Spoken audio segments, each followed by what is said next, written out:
A very good film, I think, is 1986's Mona Lisa, directed by one Neil Jordan, who co-wrote the screenplay with David Leland. On the one hand, we have a very, very strong proposal, very for a film in the form of this screenplay. We have a superbly cast film featuring Bob Hoskins, Kathy Tyson, Michael Caine, and Robbie Coltrane. We also have the cinematography of the very, very brilliant Roger Pratt, just coming from working with Terry Gilliam on Brazil recently, talked about absolutely stupendous piece of work. As I've said many times, I don't feel the need to repeat myself here.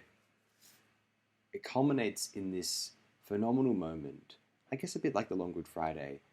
Everything comes together, lightning in a bottle, an extraordinarily filmic drama that, in the hands of another director, perhaps, this is some nobody director, some studio hack, if I may be slightly impolite here, someone other than Neil Jordan in this instance, at least. One can imagine Mona Lisa appearing just tacky and just not working, but in reality, we have a film which, you know how I see Mona Lisa described as a neo noir. What was cool about the old noirs of the 40s and the 50s is that with their typically black and white aesthetic, they couldn't help but be very filmic and stylized. It was, you didn't have to shoot a film in black and white at this time, as we all know. The films continued to be in black and white up until the 60s. It was a stylistic choice. It was considered filmic and tasteful. And so there was a very serious attempt to aestheticize the frame in the best film noirs. The neo noirs, the best neo noirs, realized that not only was this a matter of, and they're in color, they're set in the contemporary world, they're not just period pieces or tacky sort of remember whens like something like the artist was for the silent era. I mean, there are things like Sin City, but that's an adaptation of a comic book, which is whatever hyper exaggerated sort of steroid noir thing.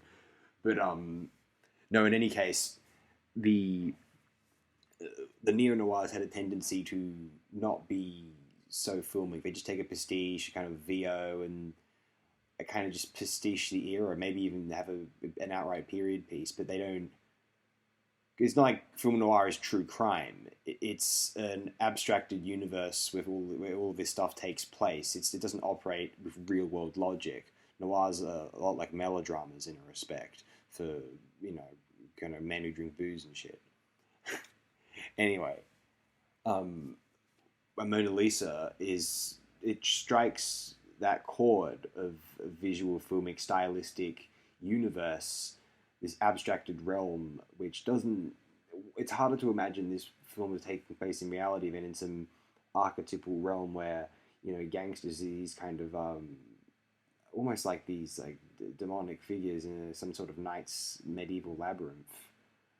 What's so fantastic about Mona Lisa? Just that moment where they Hoskins and Kathy Tyson put on the two pairs of Hoskins wearing some sort of like 70s Elton John-esque sunglasses. She's wearing this kind of bright neon red sunnies, and they're having this confrontation with each other, and you can't see their eyes, but like you can still see into their souls because of the performance. Like that's cinema. Like that's filmic. If that's Pratt's idea or Jordan's idea, I don't know. That's genius. Like that's cinema. And yet it's just some screenplay. There are film snobs I've known over the years, you know who you are, who they would say things like, oh, but it's just a drama. It's just pandering to critics who like performances. How can you say, well, you don't understand filmmaking. Like, it's a miracle. And it doesn't happen often when a film has both the kind of, pandering to the average audience or, critics who just care about, novelizations on screen, if you will, sort of character and story and whatnot. And then there's the kind of snobbier types, like me sometimes, frankly, who admittedly, we prefer film as a visual medium. We prefer our films to be, as I said, filmic. But if they can be both, like that's a miracle. It's not necessarily better, but it's still a pronounced and worthwhile accomplishment, which is not lessened at all by the fact that it has a narrative emphasis. Now, people, often these same critics, snobs, don't mind if it's subtitled.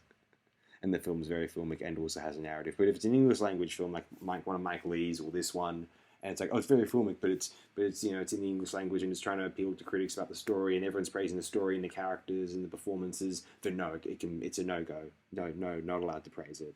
Very silly.